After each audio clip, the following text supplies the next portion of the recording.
I never thought installing a heated workshop behind my house would lead to a full-blown war with my HOA.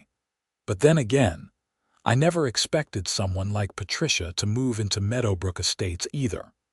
My name is Vincent Quaid, and I'm a 42-year-old furniture maker living in Columbus, Ohio. I purchased my property 3 years ago specifically because of the generous lot size that allowed me to build a separate workshop structure. The neighborhood was quiet, the HOA seemed reasonable at first glance, and most importantly, the covenants didn't explicitly prohibit accessory buildings as long as they met certain aesthetic requirements and were properly permitted. I spent 6 months and about $70,000 building a 1,200 square foot heated workshop behind my house. It had proper insulation, radiant floor heating, top-notch ventilation for working with wood finishes, and enough electrical capacity to run all my tools simultaneously. The exterior matched my house perfectly, complete with the same siding, roofing materials, and even coordinating landscaping. I jumped through every hoop the city building department required, got all my permits, and even submitted the plans to the HOA Architectural Review Committee months before breaking ground. The committee approved it unanimously. I had the signed approval letter in my files, along with every email exchange that confirmed the workshop met all community standards. For 2 years, everything was perfect. I ran my custom furniture business from that workshop, creating pieces that sold to clients across the Midwest. The workshop stayed warm even during Ohio's brutal winters, which meant I could work year-round without worrying about wood warping or finishes not curing properly because of temperature fluctuations. My neighbors never complained about noise because I kept reasonable hours, and the building's insulation dampened most sound anyway. Then Patricia Henderson bought the house next door. Patricia was 53, recently divorced, and apparently looking for a purpose in life. She found that purpose by running for the HOA board the moment she moved in.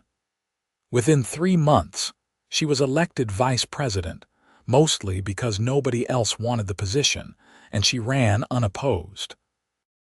Within 6 months, the previous president resigned because he got tired of Patricia challenging every single decision he made. Just like that, Patricia became president of the Meadowbrook Estates Homeowners Association. That's when my problems began. The first letter arrived on a Tuesday morning in late January. I was in the workshop finishing a dining table for a client in Cleveland when I heard my mailbox clang shut. I usually checked mail during my lunch break, so I kept working until noon, then walked back to the house to grab something to eat. The envelope had the HOA's return address printed in the corner. I opened it while standing in my kitchen, expecting maybe a notice about the annual meeting or a reminder about landscaping requirements for spring. Instead, I found a letter that made my blood pressure spike. "Dear Mr. Quaid," it began in overly formal language.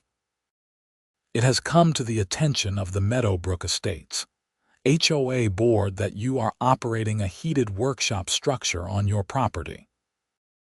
While we understand this structure received architectural approval prior to construction, recent concerns raised by community members have prompted a review of how this building serves the community at large." I read that sentence 3 times before continuing. "As outlined in our community covenants, Section 7, Paragraph 3, all amenities and facilities within Meadowbrook Estates should promote community welfare and social cohesion. Your heated workshop represents a significant community resource, particularly during winter months when many homeowners lack adequate workspace for personal projects and hobbies." My jaw literally dropped open. "Therefore, the HOA board formally requests that you make your workshop available for shared community use during reasonable hours. We propose a schedule where community members can reserve time slots for their personal projects. This would allow your neighbors to benefit from the heated workspace during cold months while fostering a stronger sense of community cooperation. The letter continued with proposed scheduling details, suggesting I provide access 3 evenings per week and Saturday mornings. It included language about how this would be voluntary compliance, but strongly encouraged me to do the right thing for the community. At the bottom, Patricia had signed her name with a flourish. I stood in my kitchen for a solid 5 minutes, just staring at the letter. The audacity of it was almost impressive. Patricia wanted me to open my private workspace, which I had paid for entirely out of my own pocket, so that random neighbors could use my tools, my electricity, and my climate control for their hobby projects. I called my attorney that afternoon. Marcus Brennan had handled the closing on my house and had done various legal work for my business over the years. He listened while I read him the entire letter, and I could hear him tapping on his keyboard as I spoke. "Okay," Marcus said when I finished. "First question, does this Section 7, Paragraph 3 actually exist in your covenants?" "I'm looking at them right now," I said, flipping through the thick document I kept in my home office. "Yes, it exists. It says something about how common areas and shared facilities should be maintained for community benefit. But your workshop isn't a common area or shared facility," Marcus said immediately. "It's a private structure on your private property. You built it with your own money, it serves your business, and nothing in your architectural approval suggested it would become community property." "That's what I thought. This is absolutely unenforceable," Marcus continued. "She's wildly misinterpreting that covenant language. That section applies to things like the community pool, the playground, the clubhouse. It has nothing to do with private property. Send me a copy of the letter and your architectural approval documents. I'll draft a response." Marcus's response letter was beautifully written and arrived at Patricia's house 3 days later. It politely but firmly explained why her interpretation of the covenants was incorrect, cited several Ohio property law cases, and concluded by noting that any further attempts to claim rights to my private property could constitute harassment. I thought that would be the end of it. I was wrong. 2 weeks later, I came home from a supply run to find Patricia standing in my driveway, hands on her hips, staring at my workshop. She was wearing a purple fleece jacket and white pants despite the February snow, and her blonde highlighted hair was pulled back so tightly it looked painful. "Can I help you?" I asked, getting out of my truck. She turned to face me with an expression I can only describe as righteous indignation. "I was just observing how much space you have back there, space that's sitting empty most evenings and weekends." "It's not empty. I work back there." "Not at 10 o'clock on a Saturday morning, apparently," she said, gesturing at my truck. "You were out." The invasiveness of that comment hit me hard. "Are you monitoring when I'm in my workshop?" "I'm simply noting that a valuable community resource is being underutilized." She crossed her arms. "Did you receive our letter?" I did. My attorney responded to it, her expression soured. "Of course you got a lawyer involved. How very unneighborly." "What's unneighborly is demanding access to my private property." Patricia took a step closer, and I could see the determination in her eyes. "Mr. Quaid, you seem to be missing the spirit of community living. When we all moved to Meadowbrook Estates, we agreed to be part of something larger than ourselves. Your workshop could benefit so many people. Tom Peterson, 3 doors down, wants to restore an antique dresser, but has nowhere to work during winter. Sandra Mills needs space to build sets for her daughter's school play. These are your neighbors, Vincent. Your community. And I'm sure they all have garages or basements where they can work on projects. Without heat, without proper ventilation, without the professional-grade equipment you have. Her voice was rising now. You're being selfish. That's what this is, pure selfishness. I felt my own temper flaring. I built that workshop with my own money for my business. The business that pays my mortgage and my HOA dues, by the way. I don't owe the community access to my private property any more than you owe them access to your kitchen or your bedroom. That's a ridiculous comparison. It's the exact same principle. Private property is private property. Patricia's face flushed red. We'll see about that. The board is meeting next week and we'll be discussing additional measures regarding your workshop situation. She turned and marched back toward her house, leaving wet footprints in the snow across my front lawn instead of using the perfectly good sidewalk. I should have realized then that she wasn't going to let this go. The following Monday, every homeowner in Meadowbrook Estates received a newsletter. It included the usual announcements about snow removal responsibilities and upcoming community events, but it also featured a prominent section titled Community Resources and Shared Spaces. Patricia had written 3 paragraphs about the importance of neighbors helping neighbors. She didn't mention me by name, but she didn't have to. She talked about how some residents had resources that could benefit everyone. She mentioned heated workshops specifically. She even included results from a community survey that supposedly showed 78% of residents supported more shared access to private amenities. My phone started ringing that evening. The first call was from Bill Richardson, my neighbor 2 houses down. Bill was retired military, straightforward and reasonable. Hey Vincent, I just want you to know that newsletter is garbage. Patricia came to my door last week with this survey and the questions were so loaded they were basically lies. Don't let her pressure you. Thanks, Bill. I appreciate that. She's trying to turn the neighborhood against you. Just giving you a heads up. More calls followed. Most were supportive, telling me that Patricia was out of line and that they respected my right to my own property. But there were 3 calls from people asking if I would, in fact, consider letting them use the workshop occasionally. They were polite about it, almost apologetic, but the fact that they felt comfortable asking showed that Patricia's campaign was having an effect. I politely declined all 3 requests, explaining that it was a workspace for my business, and that insurance and liability issues made it impossible to open it to others. 2 days later, I received a notice that the HOA was implementing a community asset registration program. All homeowners were required to report any structures, amenities, or resources on their property that could potentially serve community interests. The form included checkboxes for swimming pools, sports courts, workshop studios, and various other facilities. Marcus laughed when I sent him a copy. She's really committed to this insanity, isn't she? What do I do? Nothing. You don't have to participate in a voluntary registration program.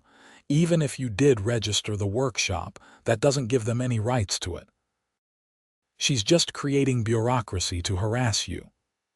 I threw the form in my recycling bin and went back to work, but Patricia wasn't done. Not by a long shot.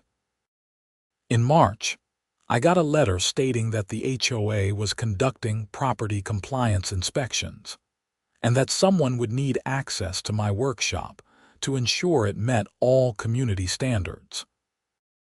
The letter said that if I didn't provide access within 7 days, I would be fined $500 for failure to comply with board directives. This time, Marcus was less amused and more concerned. She's escalating. This is pure harassment now. Let me draft something stronger. His response letter threatened legal action if the HOA continued to harass me, or attempted to levy any improper fines. He pointed out that my workshop had been inspected and approved by the city during construction, had passed all required building inspections, and that the HOA had no authority to demand access to interior spaces of private structures without legitimate cause. The fine notice never materialized, but something worse happened instead. I started noticing people walking through my backyard. It started with Patricia herself. I'd look out my window and see her standing near the workshop, taking photos with her phone. When I went out to confront her, she claimed she was documenting community assets for board records. "Get off my property," I told her flatly. "The area behind the fence line is common land according to the plat map," she replied, not moving. "That's completely false. My lot goes back another 20 feet past the workshop. You're trespassing." She left, but only after taking several more photos while maintaining eye contact with me the entire time, as if daring me to physically remove her. Then other people started showing up. I'd come home to find neighbors I barely knew standing near my workshop, peering in the windows. One guy was actually trying the door handle when I pulled into my driveway. "What are you doing?" I demanded, getting out of my truck. He had the decency to look embarrassed. "Oh, sorry. Patricia said you were offering community access to the workshop. I was just checking if it was open. It's not, and Patricia has no authority to offer access to my private building." "Oh, sorry, man." She made it sound official. This happened 4 more times over the next 2 weeks. Patricia was apparently telling people directly that the workshop was now available for community use, giving them my address, and sending them to my property. That's when I installed the cameras. I put up 4 high-definition security cameras around the workshop with clear views of all approaches and both doors. I added motion sensor lights, and I upgraded the locks to commercial-grade deadbolts with restricted keyways that couldn't be easily picked or bumped. The cameras immediately proved their worth. Over the next week, I captured footage of Patricia walking around the workshop 5 separate times, trying both doors and peering into windows. I also got video of her measuring the building's dimensions and taking extensive photos. I sent all the footage to Marcus, who sent her a cease and desist letter explicitly forbidding her from entering my property without permission. The letter noted that she'd been captured on video trespassing multiple times, and that further incidents would result in police involvement. Patricia responded by calling an emergency HOA board meeting.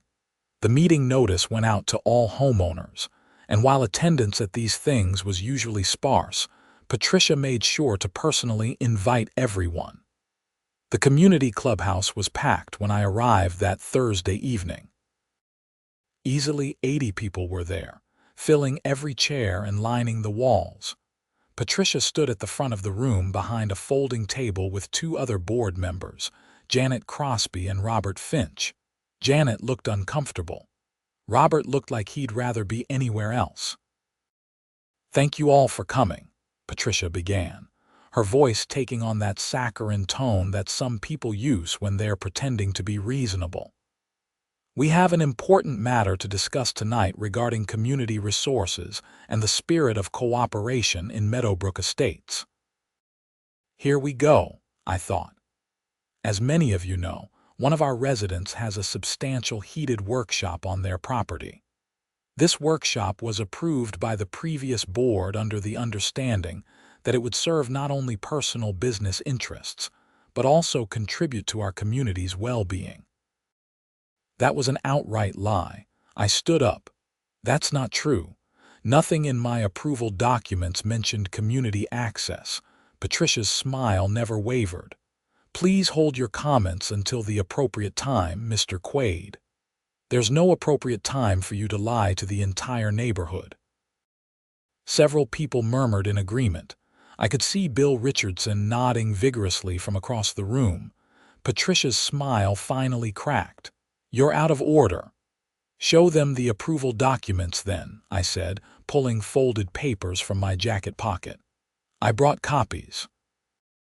Anyone want to see them? There's not a single word about community access or shared use." I started passing the papers around. People began reading them immediately, and I could see confusion spreading across faces as they realized Patricia had been misrepresenting the situation. Patricia tried to regain control. The spirit of the approval was clearly to benefit the community. Context matters. "The context is I paid $70,000 to build a professional workspace for my furniture business," I shot back. "That's the only context that matters." Janet Crosby leaned toward her microphone. "Patricia, I have to say, I've reviewed the file and Vincent is correct. There's nothing in the architectural approval about community access." Patricia shot her a venomous look before turning back to the room. "Fine. Perhaps the original approval was poorly worded, but that doesn't change the fact that we have an opportunity here to create something beneficial for everyone. Mr. Quaid has a resource that could help dozens of families. All we're asking is that he share it." "You're not asking," I said. "You've been harassing me for months, sending people to my property without permission, trespassing repeatedly, and now lying to the community about what was agreed to when I built the workshop." "I have not been trespassing. I have you on video, multiple times. I can play it right now if you want." The room went completely silent. Patricia's face flushed deep red. Bill Richardson stood up. "Patricia, this is ridiculous. Vincent built that workshop with his own money. You have no right to demand he share it. This whole meeting is a waste of everyone's time." Several other people voiced agreement. I could see Patricia's grip tightening on the edges of the table in front of her. "A community is only as strong as its willingness to share resources," she said through gritted teeth. "Clearly, Mr. Quaid doesn't value being part of this community." "I value property rights and basic common sense," I replied. "Things you apparently don't understand." The meeting devolved from there. People started arguing with each other about property rights versus community cooperation. Patricia tried multiple times to call for a vote to encourage me to provide access, but Janet and Robert both refused to support it, pointing out that the board had no authority to vote on how I used my private property. Finally, after an hour of chaos, Robert Finch stood up and declared the meeting adjourned over Patricia's objections. People filed out, many stopping to shake my hand or tell me they supported me. But as I was leaving, Patricia caught up with me in the parking lot. "This isn't over," she said quietly, her voice shaking with anger. "You think you've won, but you haven't. I'll find a way to make this right." "There's nothing to make right," I said, "except that you can't have what isn't yours and move on with your life." I got in my truck and drove home, but her words stuck with me. She sounded less like someone making an empty threat and more like someone making a promise. I should have taken it more seriously. 2 weeks later, my workshop was vandalized. I discovered it on a Saturday morning when I went out to start work on a commissioned sideboard.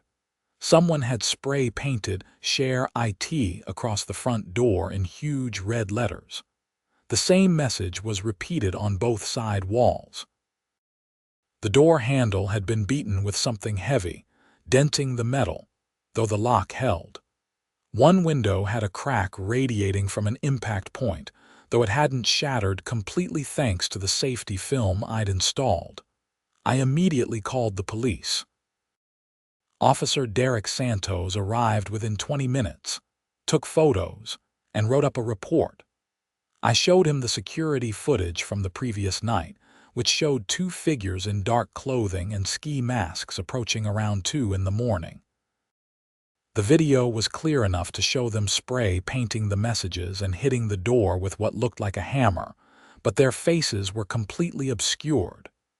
"You have any idea who might do this?" Officer Santos asked. I hesitated, then told him about the ongoing dispute with Patricia and the HOA. I showed him the cease and desist letter and explained the months of harassment. But I don't have proof it was her, I added. The people in the video could be anyone. Does she have access to other people who might do this for her? Friends, family? I don't know. Maybe. She has a son who visits sometimes, I think. Officer Santos made notes. We'll investigate. In the meantime, document everything. Keep your security system running and call us immediately if anything else happens. I spent the rest of the day cleaning spray paint off my workshop and getting the window repaired. The door was cosmetically damaged but still functional. I added 2 more cameras with better night vision capabilities. Marcus advised me to send Patricia a letter putting her on notice about the vandalism and making it clear that any further incidents would be traced back to her harassment campaign. We sent it certified mail so she'd have to sign for it. Her response came from her own attorney, denying any involvement and threatening to sue me for defamation if I continued to make baseless accusations. The situation had officially spiraled into legal warfare. For the next month, things were quiet. Too quiet. I kept waiting for the next shoe to drop, but nothing happened. Patricia stopped walking past my house. No one else showed up trying to access the workshop. The HOA newsletter didn't mention shared resources or community assets. I should have known she was planning something. In May, I received a notice that the HOA was implementing a facilities usage fee for all homeowners who operated business structures on residential property.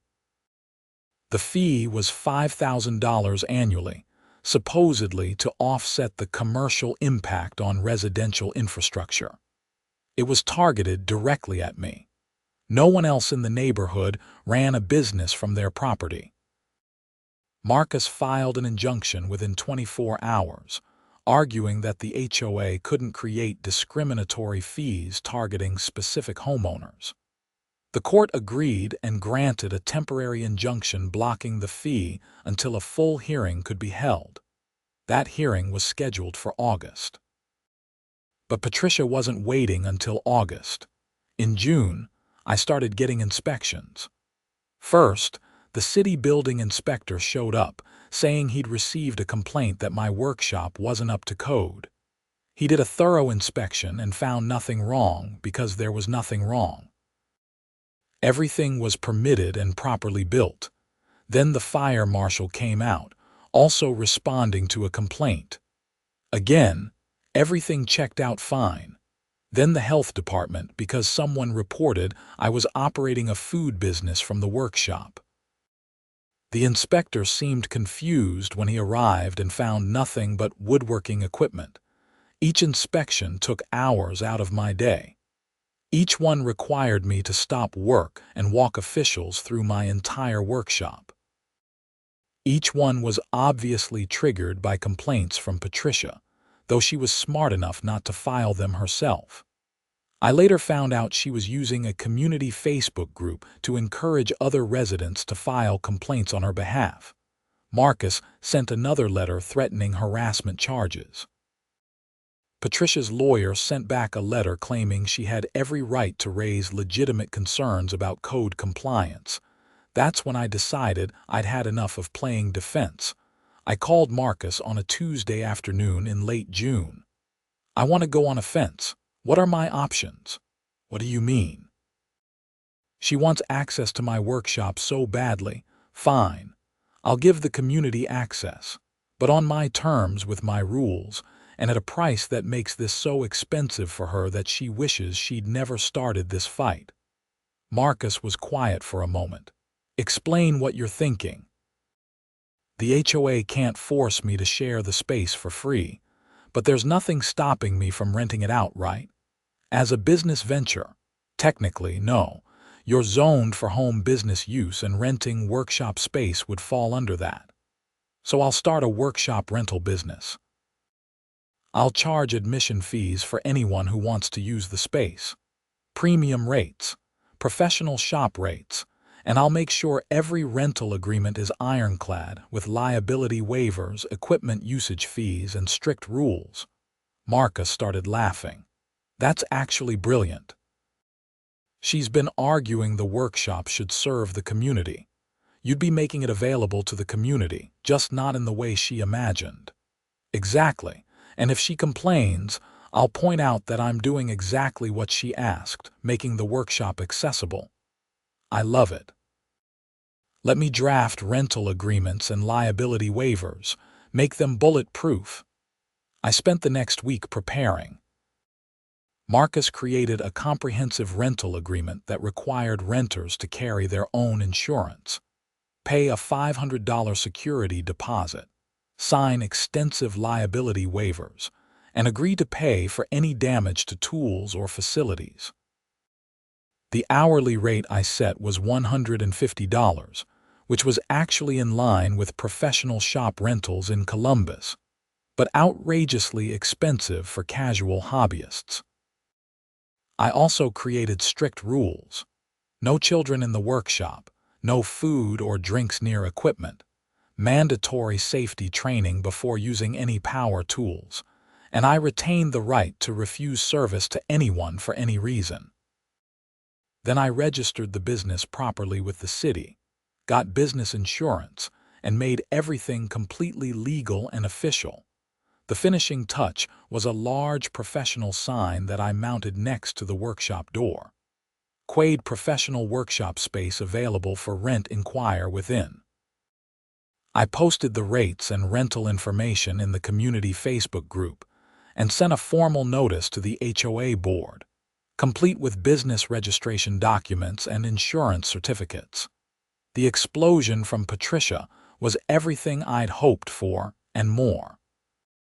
She posted a furious message in the Facebook group within an hour of my announcement, calling the rental rates predatory and accusing me of monetizing community goodwill. She claimed I was violating the spirit of community cooperation and trying to profit from neighborhood relationships. I responded simply, "The workshop is now available to the community as you requested. Professional rates for professional equipment and facilities. Anyone interested can contact me directly to book time." Other residents found it hilarious. Bill Richardson posted, "Patricia, you spent 6 months demanding Vincent share his workshop. He's sharing it. What's the problem?" Patricia sputtered in the comments about how this wasn't what she meant, how I was being deliberately difficult, how the fees were unreasonable. I responded again, "These are standard rates for professional workshop space. Columbus Maker Space charges similar amounts. If you feel the rates are too high, you're welcome to build your own workshop." The Facebook thread got over 200 comments, most of them supporting me or laughing at the situation. A few people sided with Patricia, but even they had to admit I was technically doing what she'd asked. 3 days later, Patricia herself showed up at my door. I answered with my phone in my pocket, already recording audio because I'd learned to document every interaction with her. "This isn't what I meant and you know it," she said immediately, not even bothering with a greeting. "You wanted the workshop available to the community. It's available. At prices no one can afford. You're making a mockery of community cooperation. I'm running a legitimate business. The prices reflect the value of professional equipment, climate-controlled space, and liability insurance. If that's too expensive for casual use, that should tell you something about what you were asking me to provide for free." Her face was flushed with anger. "You're being deliberately obstructive. I'm being a business owner. You demanded access to my expensive professional workspace. Access has a cost. That's how the world works. The HOA could shut you down. Commercial businesses aren't allowed in residential zones. I'm zoned for home business use. I have all the proper permits and licenses, and I'm operating completely within city regulations." I checked everything with my attorney and the city before I opened. You're welcome to file a complaint, but it won't go anywhere." Patricia stared at me for a long moment, and I could see her mind working, trying to find an angle to attack. "Someone will rent it," she said finally. "Someone will pay your ridiculous fees just to prove a point, and then you'll be responsible for whatever happens in there. I have comprehensive insurance and liability waivers. I'm covered." "We'll see," she said, and walked away. 2 days later, someone actually did try to rent the workshop. Tom Peterson, the guy Patricia had mentioned months ago who supposedly wanted to restore an antique dresser, showed up at my door with a checkbook in hand. He was in his 60s, friendly, and seemed genuinely interested in using the space. "I know this has been a whole thing with Patricia," he said, "but I really do need a good space to work on this dresser. My garage is freezing in winter and an oven in summer. Your place looks perfect." I took him to the workshop and showed him around. He was impressed with the setup and agreed the rates were reasonable for what was offered. "I appreciate you coming by," I said, "but I have to ask, are you here because you genuinely want to rent the space, or because Patricia put you up to this?" Tom looked uncomfortable. "Little of both, honestly. She did suggest I should book time, maybe to prove the point that the workshop should be accessible, but I really do need the space. That part's real." "I appreciate the honesty. Look, I'll rent to you, but you should know this is a legitimate business arrangement. I expect the space to be kept clean, tools to be used properly, and all rules followed. This isn't a casual favor between neighbors." "I understand. I'm fine with that." We signed the rental agreement. Tom paid the deposit and the first session fee, and he came back that Saturday to work on his dresser. He did good work, kept the space clean, and was completely professional about the whole thing. Patricia was furious when she found out. She posted in the Facebook group demanding to know why Tom was supporting Vincent's exploitation of the community. Tom responded himself, "Because I needed a good workspace and Vincent provided it. The space is excellent, the price is fair for what you get, and Vincent was helpful and professional. This isn't exploitation, it's business." That post shut Patricia up for about a week, but she came back with a new strategy. In July, the HOA announced they were building their own community workshop. The newsletter explained that, in the spirit of cooperation and community access, the board had approved funds to construct a shared workshop space adjacent to the clubhouse. It would be available to all residents at no charge and would include basic tools and equipment for common projects. The projected cost was $90,000, to be funded by a special assessment on all homeowners. Each household would be charged $1,050 to pay for the construction. The neighborhood erupted. Residents flooded the Facebook group with angry posts about the surprise assessment. People demanded to know why they hadn't been consulted before such a large expense was approved. Others pointed out that most homeowners would never use a community workshop and shouldn't have to pay for it. Bill Richardson posted, "This is clearly retaliation against Vincent for not giving away his workshop for free. Patricia is making all of us pay because she couldn't bully one person. This is insane." Janet Crosby, the board secretary, posted a bombshell. "For the record, I voted against this project. Patricia pushed it through over my objections, claiming we had the authority to approve it without a general vote because it fell under community improvements. I believe this requires homeowner approval and plan to vote against any special assessment." That post confirmed what everyone suspected.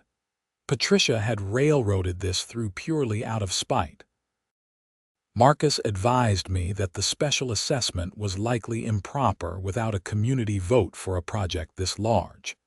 He drafted a formal objection on behalf of myself and several other homeowners who contacted him. The situation reached critical mass at the July HOA meeting. The clubhouse was even more packed than before. People were standing shoulder to shoulder, and the energy in the room was angry. Patricia looked defensive before the meeting even started.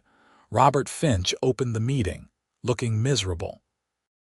I know everyone has concerns about the proposed workshop project and associated assessment.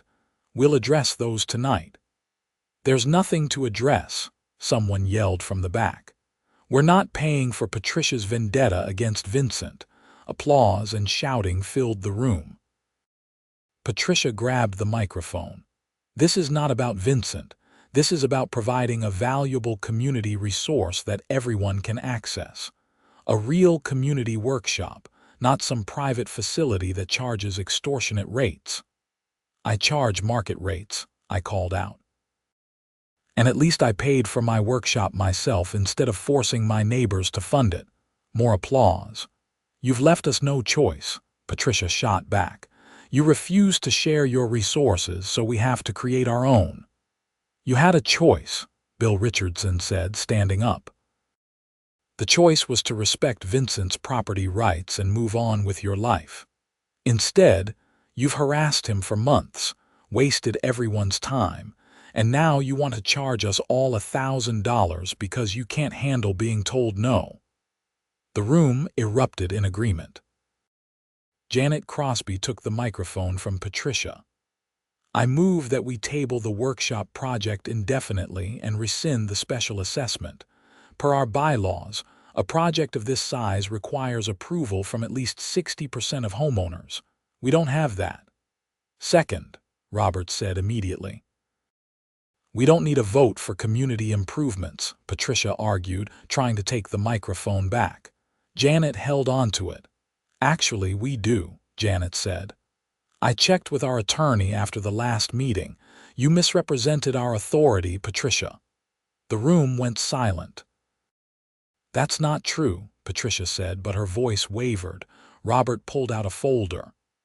I have the email from our attorney right here. Janet is correct. We exceeded our authority. This project needs a community vote. Fine, Patricia said. Let's vote right now. It has to be a written ballot election per the bylaws, Janet said. We can't do a voice vote at a meeting for financial matters over $10,000. Marcus had told me about this rule when we reviewed the bylaws weeks ago. Patricia had either not known about it or had chosen to ignore it, hoping to push the project through before anyone objected. I move that we hold a written ballot election on the workshop project within 30 days, Janet said. Second, said at least 5 people simultaneously. The motion passed unanimously, with Patricia abstaining while glaring at everyone in the room. The meeting adjourned shortly after, but Patricia stopped me as I was leaving. You've turned the whole neighborhood against me, she said quietly. Her anger had transformed into something else. Something more desperate. I didn't do anything except defend my property, I replied. You did this to yourself. I was trying to help people, to build community, and you made me into a villain. For a moment, I almost felt bad for her. Almost. You tried to take something that didn't belong to you, I said.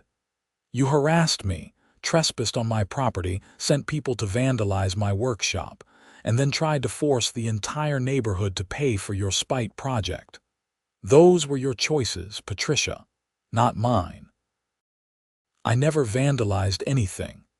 Maybe not personally, but it happened right after you started this whole campaign, and I have a hard time believing that's a coincidence. I walked away before she could respond. The ballot election happened 3 weeks later. The results were decisive. 82% of homeowners voted against the community workshop project. Patricia resigned from the HOA board 2 days after the results were announced. Janet Crosby became president. One of her first acts was to send me a formal letter apologizing for the months of harassment and confirming that the board recognized my property rights and would not interfere with my workshop in any way. whether I operated it as a business or not. Things finally seemed to be settling down. But then, in late August, Officer Santos called me. "Mr. Quaid, we've had a development in the vandalism investigation. Can you come down to the station?" I drove to the Columbus Police Department feeling both curious and anxious. Officer Santos met me in the lobby and led me to a small conference room. "We caught a break," he said, opening a laptop. "You know that neighborhood 2 streets over from yours? They had a series of vandalism incidents last month. Much more serious than yours. Broken windows, slashed tires, more spray paint. They have a pretty sophisticated camera system on their clubhouse." He turned the laptop to show me a video. It showed 2 people in dark clothing spray painting the side of a building. The camera angle was better than mine, and the lighting was much clearer. "We were able to enhance the footage and get partial face shots," Santos continued, clicking to another image. "Recognize either of them?" The image showed a young man, maybe mid-20s, with dark hair and a distinctive jawline. "I'm not sure," I said honestly. Santos pulled up another photo from what looked like a Facebook profile. "This is Derek Henderson. Does that name mean anything to you?" My stomach dropped. "Henderson is Patricia's last name. That's her son, stepson technically, from her ex-husband's first marriage. And this," he pulled up another photo, "is Brandon Mills, friend of Derek's. We brought them both in for questioning about the other vandalism." Brandon cracked pretty quickly and admitted they'd done several jobs around Columbus, including yours. "Did Patricia tell them to do it?" Santos's expression became careful. "Brandon says Derek's stepmom was complaining about a neighbor dispute and mentioned she wished someone would teach you a lesson. Derek apparently took that as a request. Patricia claims she never directly asked them to vandalize your property, but she suggested it. In carefully vague terms, according to Brandon. She's smart enough that proving conspiracy would be difficult, but Derek and Brandon are being charged with criminal mischief and vandalism for all the incidents, including yours." "What about Patricia?" We interviewed her. "She denied everything, said she was just venting about the dispute and never intended for anyone to act on it. Without more concrete evidence that she deliberately directed them to vandalize your property, the prosecutor doesn't think we can make conspiracy charges stick." I felt a mix of relief and frustration. Relief that the vandals had been caught, frustration that Patricia was slipping away from consequences. "However," Santos continued, "there's another angle. Brandon mentioned that Patricia gave Derek $500 shortly after your workshop was vandalized. She claims it was a birthday gift. Derek claims it was unrelated to the vandalism, but the timing is suspicious. Can you prove she paid them to do it?" "Not conclusively. But here's where it gets interesting. Brandon saved text messages between him and Derek. Derek mentioned his stepmom would take care of them if they handled the workshop problem. That's not quite enough for conspiracy, but it might be enough for a civil case on your end." I called Marcus immediately after leaving the police station. "This is actually good news," Marcus said after I explained everything. "We can file a civil lawsuit against Patricia for the vandalism damages, plus harassment, emotional distress, and legal fees. The criminal case gives us leverage even if she's not directly charged." "Will we win?" With the text messages and the payment. "Yeah, I think we have a strong case. She might settle before it goes to trial just to avoid more exposure." Marcus filed the lawsuit in September. We sued Patricia for $10,000 in actual damages covering the vandalism repairs, security system upgrades, and legal fees, plus $20,000 in punitive damages for harassment and emotional distress. Patricia's attorney tried to get the case dismissed, arguing that we couldn't prove Patricia's involvement in the vandalism. The judge denied the motion, citing the circumstantial evidence of the payment and text messages as sufficient to proceed to discovery. Discovery was brutal for Patricia. We subpoenaed her phone records, emails, and text messages. We deposed her for 6 hours, during which she became increasingly flustered and contradictory. We deposed Derek, who was trying to minimize his own culpability and ended up implicating his stepmother more than he intended. The picture that emerged was damning. Patricia had been obsessively focused on my workshop for months. She discussed various strategies to force me to share it in dozens of emails and messages. She'd complained bitterly to Derek about me. And then, conveniently, my workshop was vandalized and she'd given Derek $500 shortly afterward. In November, 2 weeks before the trial was scheduled to start, Patricia's attorney called Marcus to discuss settlement. They offered $8,000 to make the case go away. Marcus countered at $25,000. After 3 days of negotiation, we settled at $18,000. Patricia would pay the full amount, plus sign an agreement never to contact me again, never to enter my property, and to publicly retract any claims about the workshop needing to serve community interests. The settlement was finalized in December, almost a full year after this whole nightmare began. Patricia sold her house in January and moved out of Meadowbrook Estates entirely. I heard through the neighborhood gossip chain that she'd moved to an apartment in downtown Columbus and was no longer involved in any HOA activities. Derek Henderson pleaded guilty to criminal mischief charges and was sentenced to 6 months in jail and 3 years probation. Brandon Mills got a similar sentence. Both were ordered to pay restitution to all the victims of their vandalism spree, including me. As for my workshop, I kept it as a rental business for a while. Tom Peterson continued to rent time regularly, and I got a few other legitimate customers who appreciated having access to professional equipment and space. The income was decent, though I eventually scaled it back because managing rentals took time away from my furniture business. The neighborhood settled into a comfortable equilibrium. Janet Crosby turned out to be an excellent HOA president, focused on actual community needs rather than manufactured controversies. The HOA became boring again, which is exactly what an HOA should be. I learned some valuable lessons from the whole experience. First, there are people in the world who genuinely believe that your property is somehow their concern, and logic won't convince them otherwise. Second, documentation is everything. My security cameras and careful record-keeping saved me throughout this fight.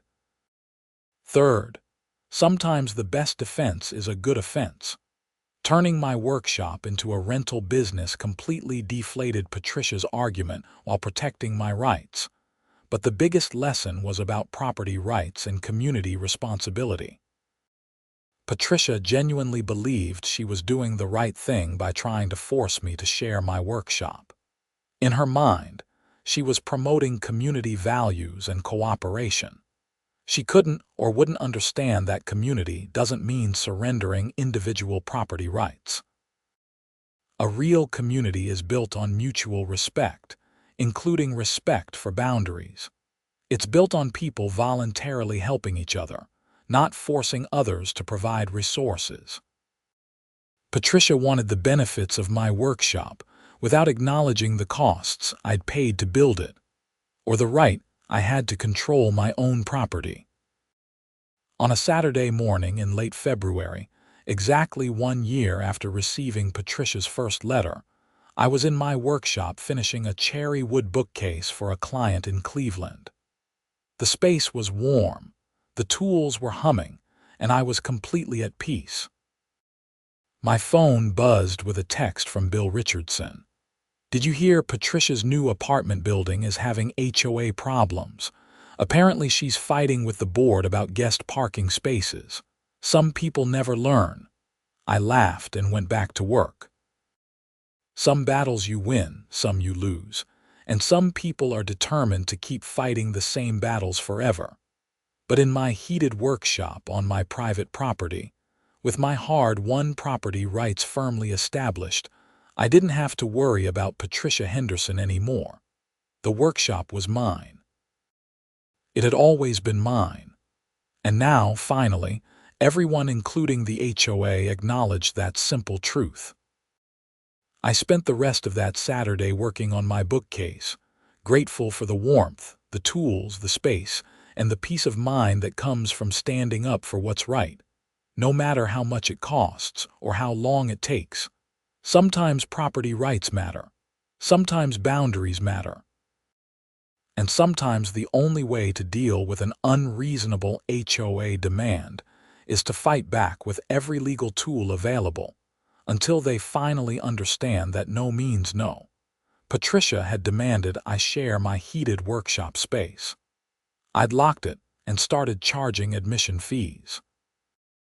In the end, I'd proven my point, protected my rights, and sent a clear message that private property is exactly that. Private. And that message was worth every penny, every legal fee, and every exhausting moment of the year-long battle.